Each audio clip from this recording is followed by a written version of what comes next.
bahwa Jepang itu sempurna. Menurut saya lebih gampang dari bahasa Inggris. Susah kalau dibayangin.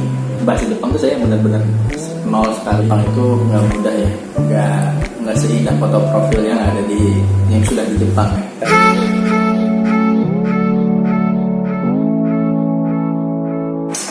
Halo guys, assalamualaikum warahmatullahi wabarakatuh. Kembali lagi bareng saya ya. Kali ini saya bersama seseorang. Dia udah pernah bekerja di Jepang selama 3 tahun. Nanti akan berbagi pengalamannya, dan ketika di Jepang pengalamannya seperti apa, dan ketika pulang dia berbisnis apa aja.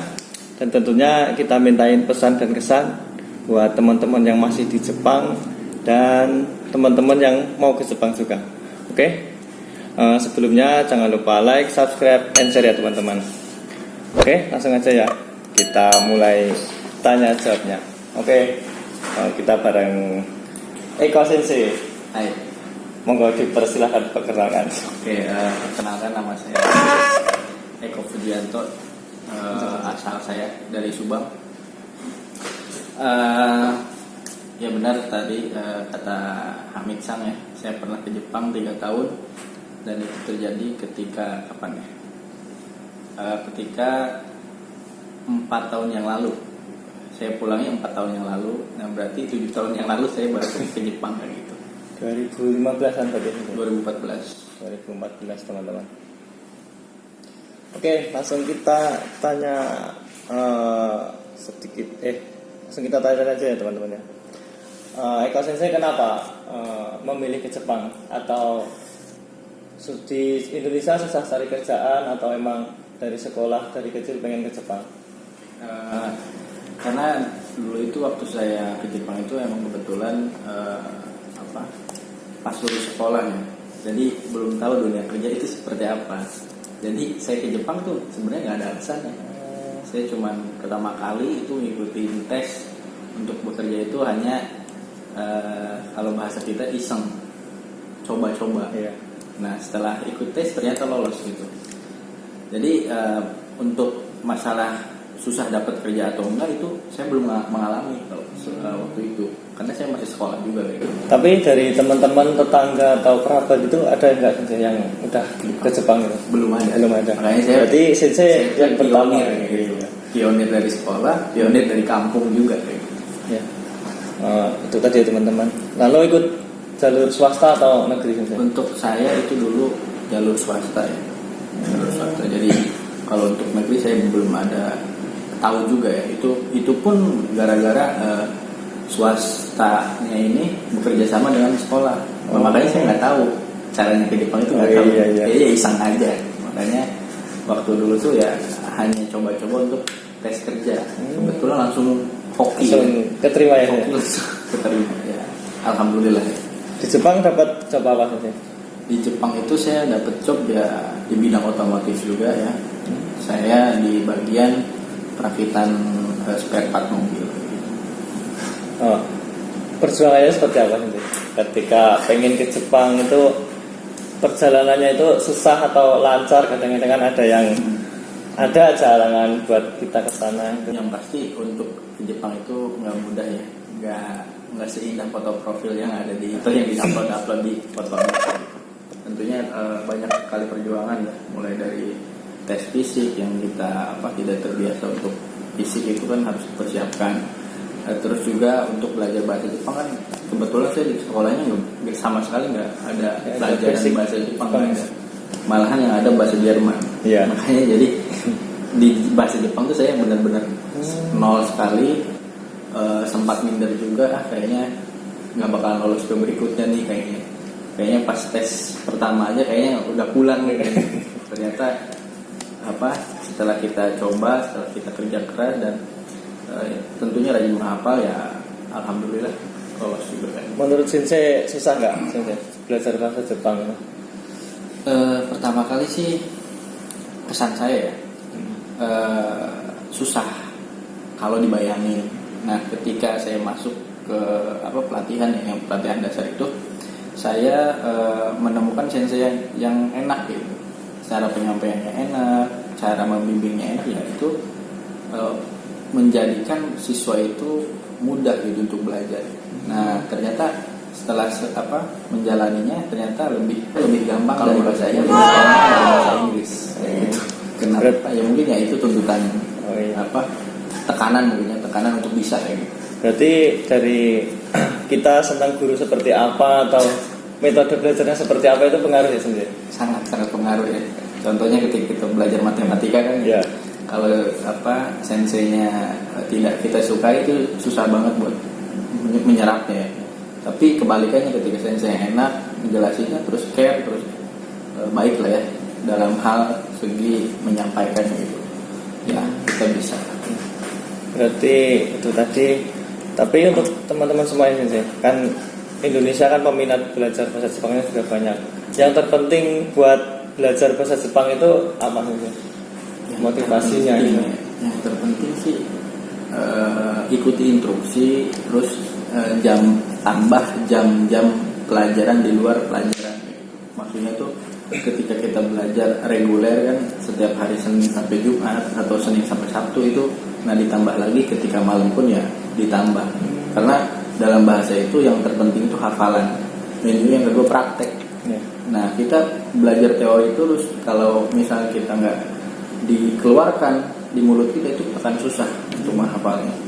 Berarti belajar dan prakteknya harus benar-benar ekstra gitu sih. Ya betul. Sama aja sih untuk pelajaran-pelajaran lain pun saya mungkin seperti itu. Ya. Kalau kita rajin. Ya. Oke, itu tadi tentang masalah belajar bahasa Jepang ya guys. Kita lanjut lagi. Ketika sebelum ke Jepang dan sampai di Jepang itu sama nggak ekspektasinya sendiri atau berbeda? Ekspektasinya dalam hal? Ya seperti lingkungan kerjaan atau kadang kan orang melihatnya kan ketika orang pengen ke Jepang itu lihat di Jepang, wah dia enak, foto-foto main terus yang dilihatin kan enak-enaknya doang kayak gitu. Menurut saya mungkin ekspektasi ketika kita sebelum ke Jepang faktanya ketika kita sampai di Jepang itu seperti apa ya? Kan kita awam ya. Saya baru lulus juga kan beda sama Hamid ketika nanti ke Jepang itu kan udah ada gambaran lah ya. Udah ada pengetahuan yang banyak. Nah, ketika saya lulus sekolah itu kan belum ada gambaran ya. Yang saya tahu sih Jepang itu negara maju aja. Nah, itu aja. Yang saya paham itu Jepang itu negara maju. Nah, ketika saya sampai di Jepang emang seperti itu. Negara majunya tuh dalam hal segala pemikirannya. Nah, kebudayaannya baik juga, tapi ya kita tidak bisa menjiplak bahwa Jepang itu sempurna, nggak bisa juga, pasti ada kekurangannya. Nah itu yang kekurangannya itu ya jangan kita ambil kayak gitu. Nah, jadi ekspektasi kita ketika di Indonesia, ketika kita udah nyampe di Jepang itu beda, ada kekurangan juga pasti kan. Nah makanya itu hal yang dipelajari juga, jangan sampai kita mengambilnya terus diterapkan di Indonesia. Nah kita terapinnya yang majunya itu dalam segala hal pemikirannya dan kebudayaan yang baiknya ada. Berarti setiap negara ada kekurangan dan kelebihannya masing-masing dan kita nggak bisa nge-judgment bahwa negara itu paling sempurna gitu ya. Kalau pekerjaan itu sesuai ekspektasi nggak sih? Atau di sana malah lebih enak atau lebih berat? Atau biasa-biasa aja? Untuk pekerjaan sih ya, untuk awalnya itu kan kita dikasih tahu bahwa pekerjaan kita itu penyelesaian akhir atau finishing. Nah, tapi ketika kita sudah di Gemba itu ternyata ya kita nggak melulu di situ. Kita bisa dipindah ke ini, ke A, ke B. Jadi nggak sesuai job lah. Walaupun seperti itu ya tetap aja sih sama aja kalau menurut saya. Itu hanya awalnya aja. Susahnya apa sih ketika sudah sampai Jepang? Waktu bekerja gitu? Atau bahasanya atau? Untuk kesusahan pertama kali ya. Ketika pertama kali di sana sih ya adaptasi sih. Maksudnya adaptasi gimana? Kita kan biasanya bekerja itu sama orang Indonesia ya. Pemikirannya seperti ini. Sedangkan ketika kita bekerja di luar negeri itu kan beda wataknya juga ya, Ya. pendekatannya beda lagi.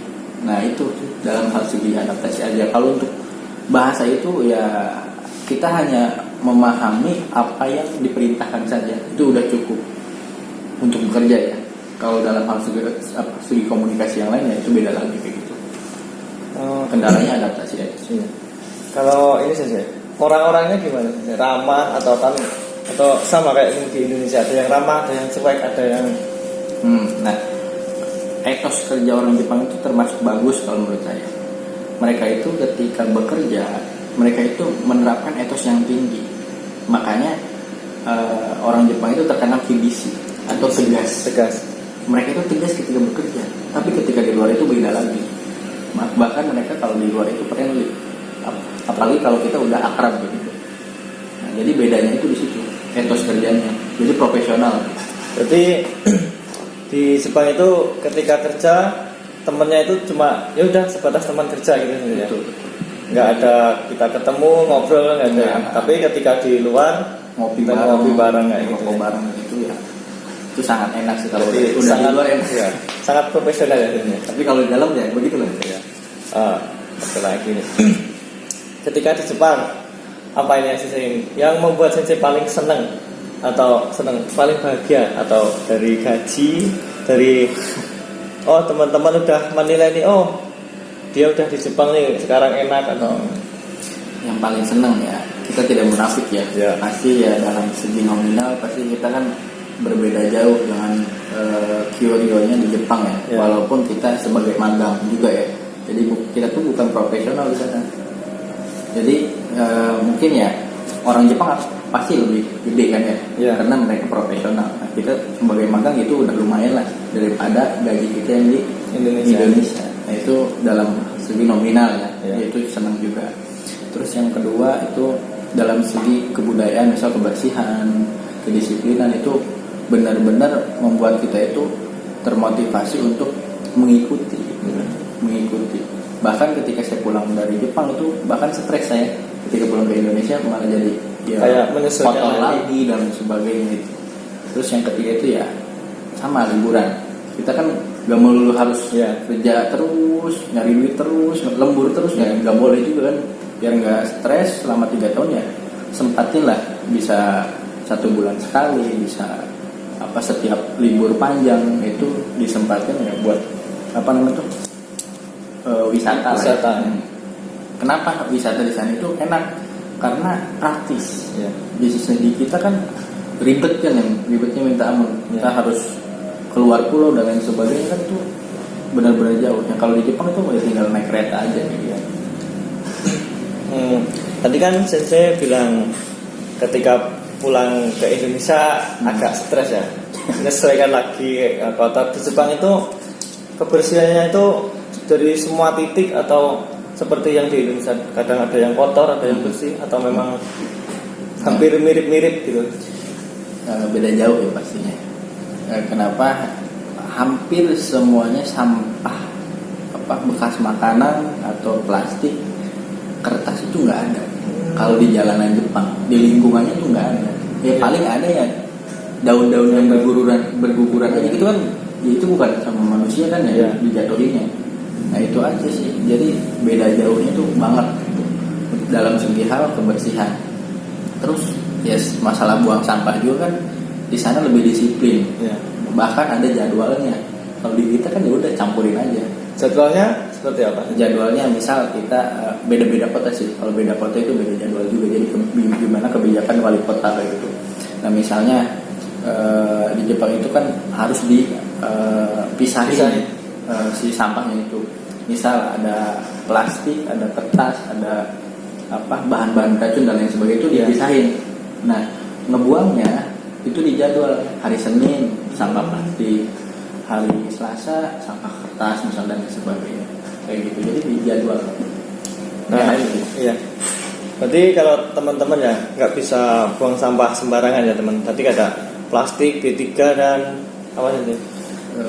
Kertas yang bisa dibakar.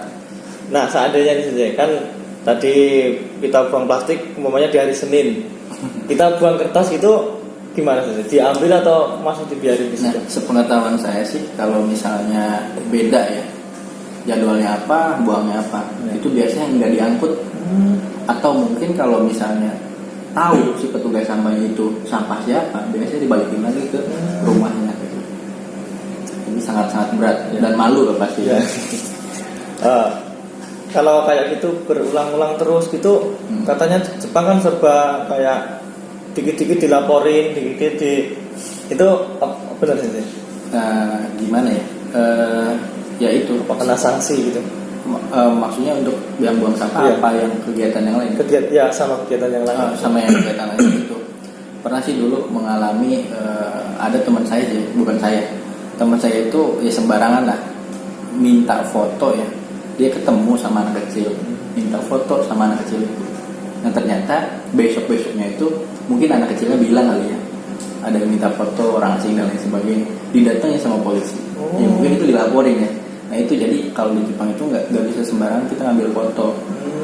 Jadi ya alasannya sih takut ada apa penculikan dan lain sebagainya. Mungkin nanti habis dipoto disuruh Iya. ini ada fotonya ini anaknya ini mungkin. Iya. Itu mungkin ketakutan. Jadi Berarti kalau di Jepang itu benar-benar harus hati-hati ya. benar-benar apa ya menghargai orang lain lah gitu. Nggak bisa. Berarti apa-apa harus kita izin dulu. Oke, Iya, oke teman-teman seperti itu ya. Jadi kita kalau di Jepang itu seperti yang Eko Sensei ceritain tadi nggak bisa sembarangan ya.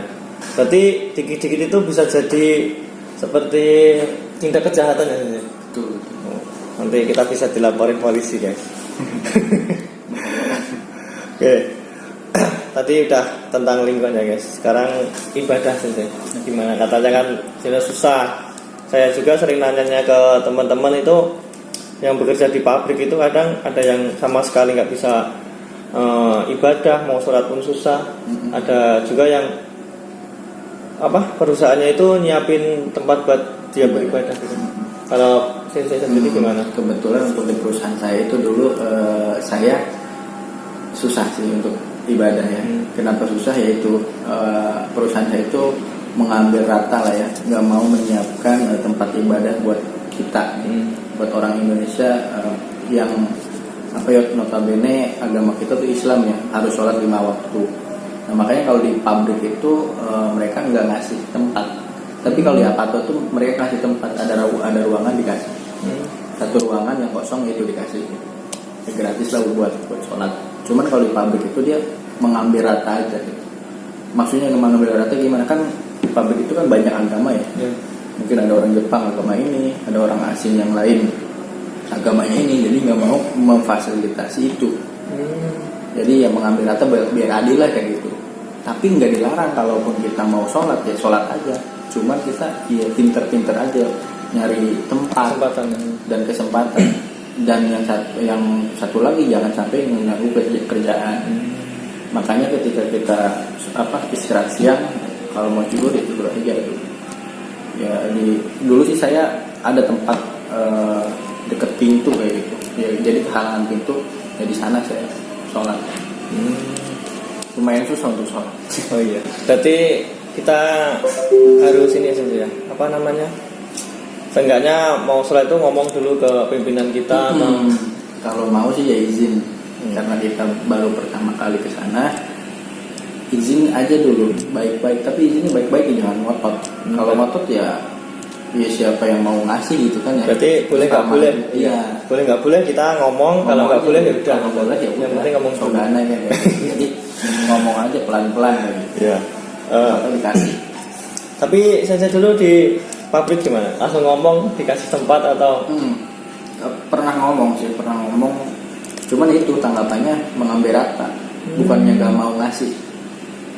Jadi takut ganggu pekerjaannya gitu ya? Enggak. Apa ya?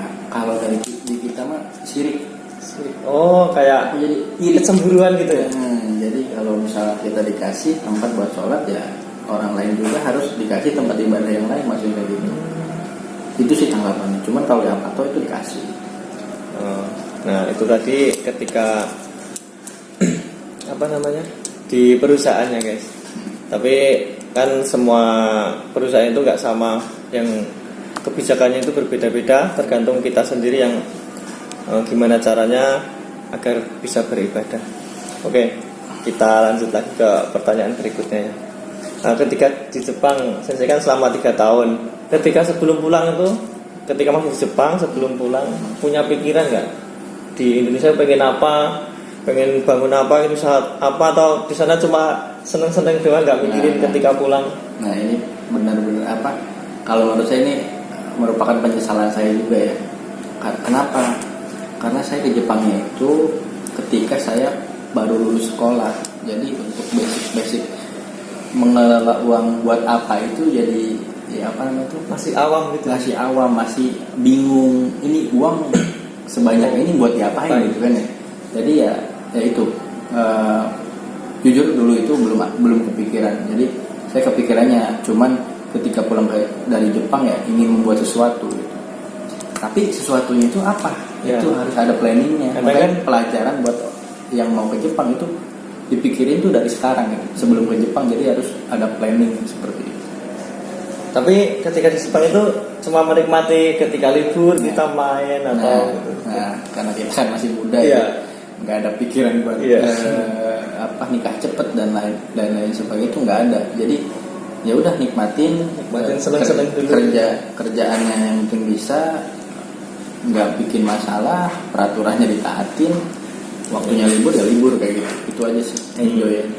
Dulu Eko Sensei kan lulus langsung ke Jepang ya, otomatis kan menerima gaji yang besar itu. Itu di hati Sensei itu bangga atau enggak? Karena saya pertama kali kerja, jadi ya segitu tuh ya cukup gitu, nggak merasa gede juga. Nah merasa gedenya sih setelah pulang dari Jepang. Ya. Nah, gitu, Berarti pas di sana kerjanya biasa ya aja. udah, masuk rekening ya udah gitu. Kita kirim ke orang tua dan lain sebagainya, ya itu ya sama aja sih. Jadi kerasanya ya nggak terlalu gede karena kita hidupnya di Jepang. Ya. Bener ya? Ya. Kalau hidupnya di Jepang ya harganya segitu gitu. Tadi kan Sensei ketika di Jepang kan menerima gaji itu biasa aja ya. Ketika gede itu ngerasain gitu di Jepang. Nah, ketika menerima gaji segini nih, teman Sensei itu ada yang lebih besar itu gimana perasaannya? Ini sih Kadang kan setiap di LPK itu pasti kan dijelasin jangan iri kepada gaji teman yang lebih gede karena rezeki itu udah sendiri-sendiri. Itu gimana? Nah, benar itu. Saya prinsipnya di situ ya, karena saya orangnya lempeng-lempeng aja enggak. Ya maksudnya nggak neko-neko lah. Ketika ngambil positifnya kayak gini. Kalau saya mempunyai prinsip, ketika kita banyak lemburan, otomatis uang kita banyak. Benar ya? Ketika kita tidak ada lemburan, otomatis waktu kita banyak. Paham? Ya. Jadi ketika kita banyak lemburan, syukuri. Nah, dapat uang banyak, bisa diapain misalkan. Nah, ketika kita nggak ada lemburan, kita punya banyak waktu. Nah, si waktu itu kita manfaatin untuk yang produktif. Contohnya, bisa meningkatkan skill bahasa Jepang dengan belajar. Yang kedua, bisa nyari-nyari bisnis apa yang nanti kita di Indonesia dan lain sebagainya. Itu positifnya di situ. Makanya saya ketika lihat orang lain punya gaji banyak daripada saya, ya udah beda bagian juga kayak gitu. Karena setiap ini tuh beda-beda ya. Orang itu dapat rezeki kan kita beda-beda ya teman-teman.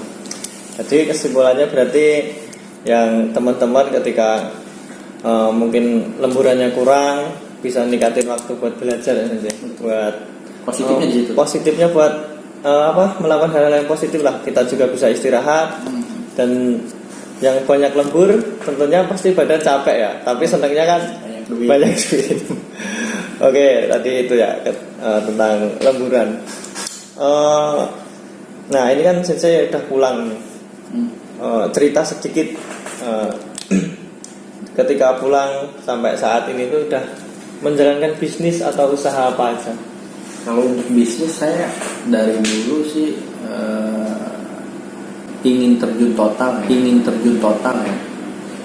Maksudnya total tuh nggak ada kegiatan lain, maksudnya nggak ada kegiatan belajar lagi atau kuliah. Jadi saya tuh pengen menjalani bisnis ketika saya bisa total gitu. Nah makanya sekarang tuh saya kalau untuk bisnis belum ada, cuman untuk investasi itu ada kayak gitu. Yang invest saya dulu itu waktu saya di Jepang ketika saya punya tabungan itu saya membeli tanah kan. Iya. Tanah sawah ya. Kalau di Indonesia kan apalagi yang notabene masih di kampung itu masih murah ya, bener kan? Iya. Nah, saya itu membeli tanah, jadi tabungan saya itu dialokasiin ke tanah gitu. Di samping itu ya si tanahnya digarap jadi sawah kayak gitu. Nah, itu kan lumayan ya buat pemasukan kita, walaupun kita nggak ngelakuin, ya itu sebagai passive income atau sebagai uang yang bergerak sendiri untuk kita gitu. Paham ya? Iya.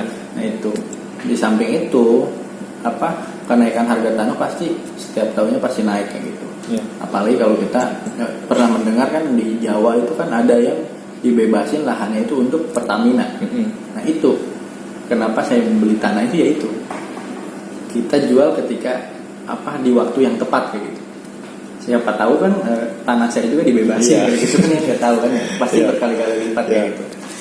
Makanya tabungan saya itu di situ. Untuk bisnis yang lain sih saya pernah nyoba itu bisnis online ya.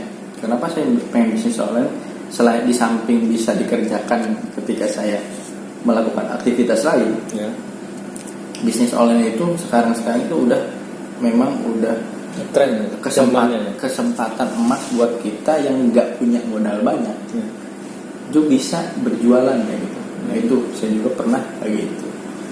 Jadi saya menekuni bisnis online juga kayak gitu. Oke, tuh. Berarti ini Eko Sensei katanya kan kuliah atau ini udah mau selesai atau? Karena saya pulang dulu waktu tahun 2017. Ya. 2017 berarti sekarang 2021 ya. Saya ngambil S1. Ya ini sudah semester terakhir ya. Ya. Semester 8 dengan kuliah karyawan lah ya. Kita sebagai pekerja kan pengen punya uang juga, pengen punya ilmu juga. Ya, jadi saya memilih untuk kuliah karyawan ya, walaupun memang kuliah karyawan itu ya sedikit nggak efektif kalau menurut saya untuk mengambil ilmunya aja gitu. Makanya ya tidak apa-apalah daripada kita mengisi waktu luangnya dengan hal-hal yang tidak penting ya. Lebih baik saya ya ke kampus kayak gitu. Jadi sekarang udah semester 8. Nah, saya ini kan jadi guru bahasa Jepang nih. Dulu punya niat atau enggak? Jadi guru sekarang kan jadi guru bahasa Jepang, nyambi kuliah juga. Dulunya itu saya nggak kepikiran juga sih, karena satu saya nggak pinter dalam bahasa Jepang. Yang kedua ya dulu itu saya nggak tertarik untuk mengajar lagi karena saya tuh kurang dalam berbicara.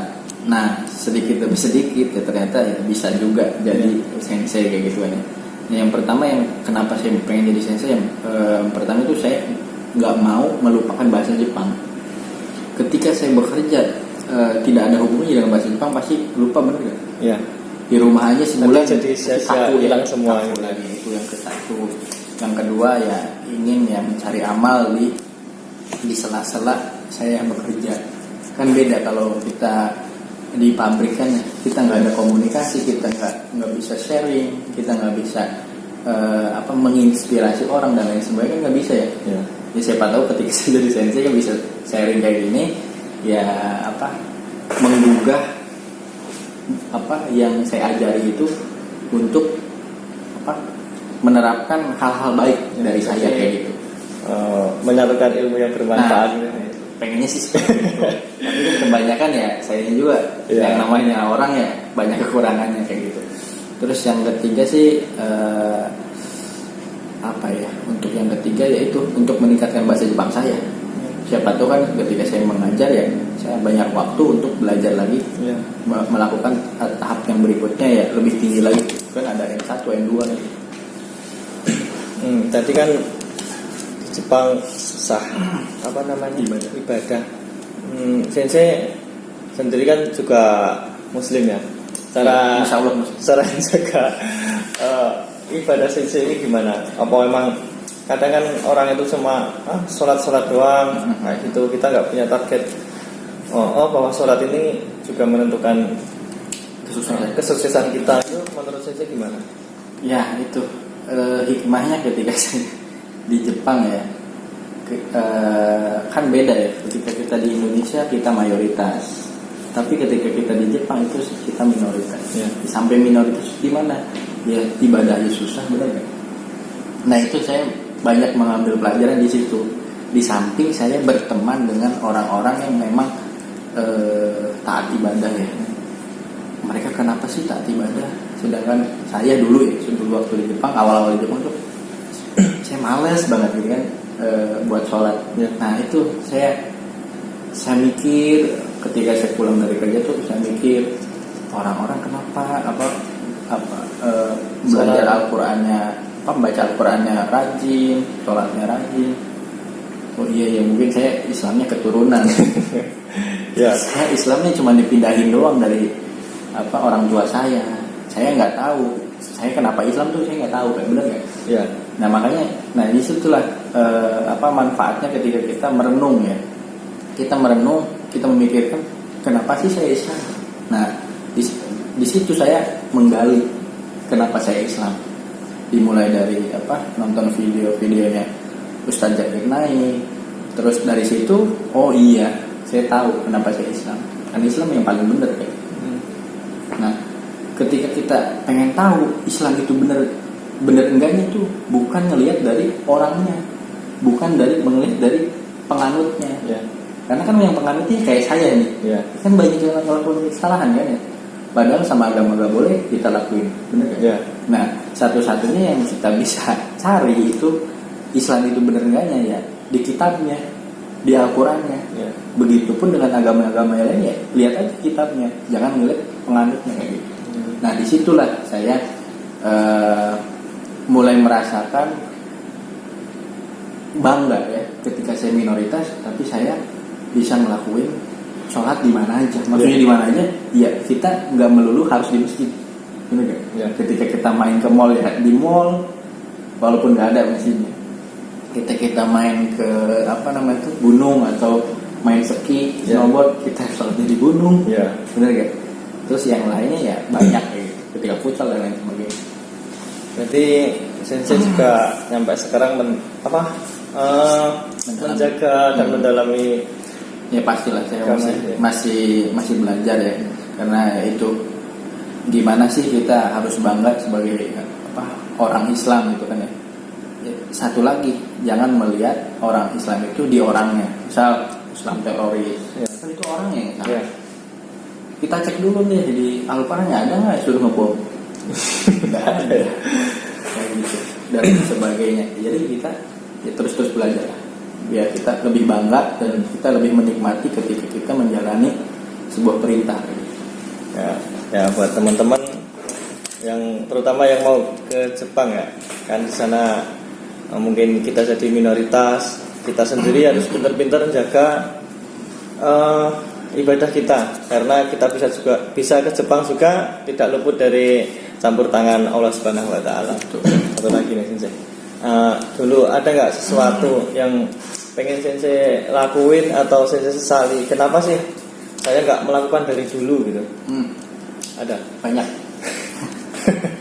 Yaitu salah satunya kenapa saya ke Jepang itu ketika saya masih awam, ketika saya nggak tahu apa-apa tentang pendidikan keuangan, tentang finansial gitu kan ya, memanfaatkan uang yang kita cari untuk modal untuk kita putar lagi buat usaha kita. Nah itu yang saya sesali itu ya, pendidikan finansial saya itu masih sedikit ketika ke Jepang. Nah yang kedua, saya tidak membayar zakat penghasilan saya ketika awal-awal di Jepang. Ketika awal-awal di Jepang saya ya udah masuk ke rekening, ya udah buat saya semua kayak gitu. Masuk ke rekening buat saya semua ya ke orang tua juga kayak gitu. Nah padahal kan penghasilan kita yang kita dapetin itu kan ada rezeki orang lain, bener kan? Ada rezeki fakir miskin di sana. Nah saya saranin sih untuk yang nanti atau punya penghasilan ketika kita di luar negeri, penghasilannya banyak dan lain sebagainya, sisihin lah buat orang-orang yang membutuhkan. Itu ya minimal itu 2,5% dari gaji kita yang bersih gitu. Ya syukur-syukur sih lebih banyak. Nah kenapa sih saya menyarankan itu? Yaitu keberkahan penghasilan kita itu terletak di situ. Ketika kita mencari nafkah, tapi nafkah kita itu bisa membantu orang lain, itu keberkahannya. Insya Allah nanti si uangnya itu bisa berkah tuh gini, uang kita tidak terambil dengan hal-hal yang tidak kita inginkan. Kita tidak terambil dengan hal-hal yang tidak kita inginkan. Contohnya sakit dan lain sebagainya, itu kan siapa tahu kan gara-gara kita nggak zakat, benar. Nah, yang kedua itu kan yang ketiga itu dari zakat itu yang saya tahu ya, dia baca di Al-Quran dan terjemahannya itu, yaitu bisa memperlancar rezeki kita, bisa melipatkan rezeki kita. Nah, itu yang saya sesali, yang kedua ya, kenapa saya dulu itu nggak membayar zakat ketika awal-awal di Jepang. Nah, setelah menyadari itu, gara-gara uang saya nggak berkah, ya itu saya mulai zakat, dan alhamdulillah sampai saat ini ya bisa berkah lah, insya Allah. Yang ketiga, penyesalan saya ya mungkin ketika di Jepang saya kurang memaksimalkan waktu untuk hal-hal yang positif. Ya, contohnya kayak tadi ya, ketika kita punya banyak waktu menghafal untuk meningkatkan bahasa Jepang kita itu sih 3 itu. Oke teman-teman, berarti yang teman-teman yang gajinya besar jangan lupa zakat ya, karena di dalam gaji kita terdapat hak-hak orang lain yang membutuhkan. Oke, tadi kan pengalaman Sensei ya, dari perjuangan ke Jepang, lalu di Jepang seperti apa, pekerjaannya seperti apa, dan sudah berbagi pengalaman dan ngasih saran kepada teman-teman kalau jangan lupa nyisihin gaji ya buat bersedekah atau zakat. Oke, kali ini pesan buat Kensuke yang pemagang Jepang, yang masih di Jepang sebelum pulang ke Indonesia itu, yang masih yang masih ke Jepang, yang masih di Jepang, apa sih yang perlu dipersiapkan ketika pulang ke Jepang itu? Pulang ke Indonesia. Ya. Pulang ke Indonesia. Pulang ke Indonesia. Bukan pulang ke Jepang. Karena kita orang Indonesia. Iya. Yang masih berada di Jepang ya, saya saranin yaitu ya, kita ambil dari yang penyesalan saya yang tadi, yang 3. Ya.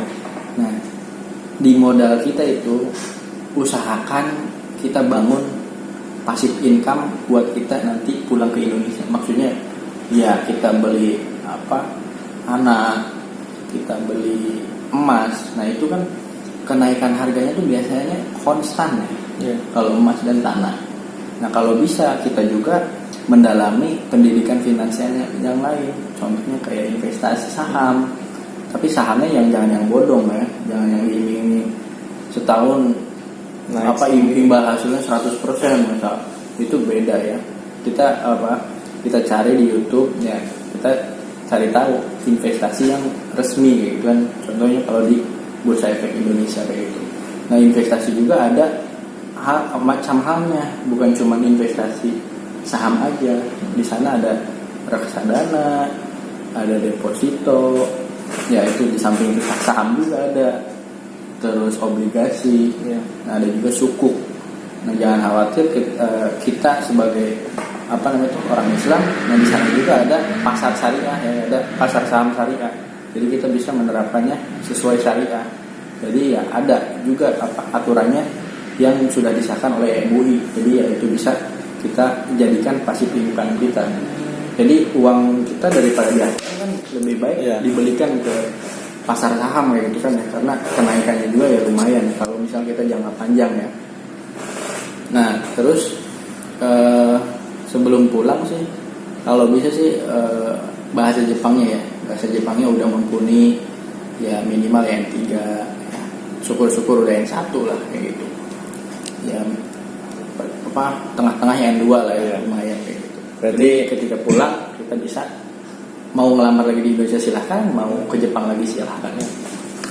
Berarti tadi ini ya Sensei ya, jangan lupa investasi, atau pokoknya jangan cuma uangnya didiemin di ATM dan cuma ketika kita nyari duit ya habisin beli kamera, beli apa yang nggak penting ya gitu kan. Ya mentang-mentang gajinya besar nanti terus habisin Pak, besok masih terima gaji lagi itu. Jadi jangan ya teman-teman. Oke, ini kan udah buat yang masih di Jepang. Nah, pesan buat teman-teman yang belum berangkat ke Jepang ini sih, kan ini udah numpuk banyak ini kan, orang-orang Indonesia yang pengen ke Jepang, terutama murid-murid sensei. Kan ada corona kayak gini, kadang kan ada yang ngeluh kok nggak buka-buka, ke Jepang makin susah itu. Apa sensei nasihatnya? Ya, Pesannya? Terakhir ya yang saya dengar itu ya itu benar menumpuk ya. Ternyata di Indonesia aja yang belum berangkat ke Jepang itu yang masih menunggu gara-gara corona ini sebanyak sekitar 12.000 orang yang mau ke Jepang. Nah, saran saya sih yang pertama yang pastinya sabar ya. Nggak ada petuah yang lain selain itu untuk sekarang. Ya. Karena kita yang nggak bisa memaksakan, karena itu kan kewenangannya yang berada di otoritas pemerintah Jepang, benar nggak? Nah, padahal katanya sih sudah terkendali. Kalau persepsinya di negara-negara yang lain bahwa Jepang itu udah terkendali, bahkan udah perizinannya udah diperbolehkan melakukan perjalanan ke Arab Saudi. Bahkan kalau Indonesia belum, benar kan? Nah, padahal ya udah bisa. Ya itulah, kita harus banyakin benar-benar sabar. Kalau yang masih di rumah terus nggak pelatihan ya manfaatin waktu buat nyari kerja lah. Kalau ada sih kerja apa aja, yang penting bisa menghasilkan. Agar kenapa? Agar kita nggak terfokus dalam mengeluh, benar nggak? Nah, kalau kita mengeluh itu suatu kemunduran satu langkah kalau menurut saya. Jadi dalam hidup ini kita jangan sampai mengeluh gitu. Tapi kebalikannya ketika kita berterima kasih, itu satu langkah ke depan buat maju. Jadi kalau kita berterima kasih nggak membebani hati kita sendiri. Nggak membebani. Jadi kita dikasih musibah ya terima kasih aja dulu. Jalani aja dulu. Nanti ketika di satu muara kita akan dapat hikmahnya di sana. Pasti ada di sana. Makanya ketika kita mengeluh pasti itu suatu kemunduran satu langkah kalau menurut saya ya. Ini kan tentunya kalau menurut kalian yang nggak tahu ya seperti apa.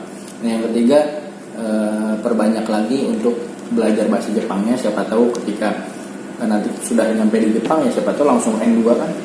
Jadi kalau udah N2 ya udah N2 ya syukur-syukur yang satu ya. Udah N2 ya udah tenang kan. Nah di samping itu kan banyak waktu tuh bisa mempersiapkan yang lain. Contohnya ya mempelajari finansial, mempelajari bisnis dan lain sebagainya. Itu yang saya harapin ketika pulang ke Indonesia tuh jangan sampai jadi pekerja lagi lah. Karena kan saya juga ini ya sebuah penyesalan saya jadi pekerja lagi kayak gitu. Jadi ini saya kan udah mempelajari dari segi keuangan, finansial dan yang lain-lain. Jadi itu jadi alasan buat Sensei ke Jepang lagi, buat memperbaiki. Itu. Oke, ya berarti pertanyaannya saya minat buat ke Jepang lagi apa enggak gitu? Ya, minat gak gitu? Untuk sekarang ya jujur ya saya minat. Kenapa? Ya itu salah satunya untuk memperbaiki penyesalan saya. Berarti ini pengen melakukan improvement gitu. Nah, ini melakukan peningkatan lah ya. Daripada kita ya gini deh, kita kerja di Indonesia terus ya gini-gini aja sih. Kita nggak munafik ya. Paling cepat itu kalau nyari modal pasti di luar negeri ya. Di yang negara yang lebih maju dari Indonesia dari segi gaji ya. Nah, makanya ya minat lah untuk ke Jepang, tapi ya sekali lagi bersyukur aja dulu, nikmatin aja dulu. Ketika Jepang belum dibuka ya udah kita terima kasih aja dulu. Siapa tahu kan di sana ada hikmahnya. Nah jadi ya salah satunya itu untuk memperbaiki penyesalan yang 3 itu. Oke. Terima kasih ya kepada Eko Sensei udah sharing pengalamannya dan menceritakan ketika pulang di Jepang dia berbisnis dan investasi apa aja. Dan buat teman-teman yang pengen nanya atau komen silahkan ya tentang bisnis, tentang pengalaman Eko Sensei, bisa di komen atau nanti saya cantumin Instagram dan punya YouTube kan itu? punya, cuman nggak aktif upload ya kalau untuk sekarang. Jadi lagi fokus ke semester 8 ini. Ya. Nanti saya cantumin sosmednya Eko Sensei. Oke, buat kesimpulannya buat teman-teman ya yang belum berangkat ke Jepang, yang sabar, ini masih ada waktu buat banyak belajar ya dari Eko Sensei tadi, seperti finansial, Pengalaman di Jepang. Pengalaman di Jepang, ibadahnya gimana, dan yang belum berangkat ke Jepang bisa belajar lebih giat lagi. Nanti insya Allah juga ada manfaatnya di sana. Dan Biasa. buat teman-teman yang belum berangkat juga, yang sabar, insya Allah kita nanti berangkat bareng-bareng dan menuju kesuksesan. Amin. Dan juga jangan lupa selalu berdoa kepada Allah Subhanahu wa taala, kita mendekatkan diri kepada Allah Subhanahu wa taala, karena setiap langkah kita itu pasti ditentukan dari restu orang tua dan restu Allah Subhanahu wa taala. Oke, itu aja ya tadi sharing pengalaman bersama Eko Sensei. Semoga bisa bermanfaat buat kalian semua. Yang nonton jangan lupa, yang belum sholat segera sholat agar hidupnya berkah. Dan oke, itu aja. Jangan lupa like, subscribe, and share ya teman-teman. Wassalamualaikum warahmatullahi wabarakatuh. Oke.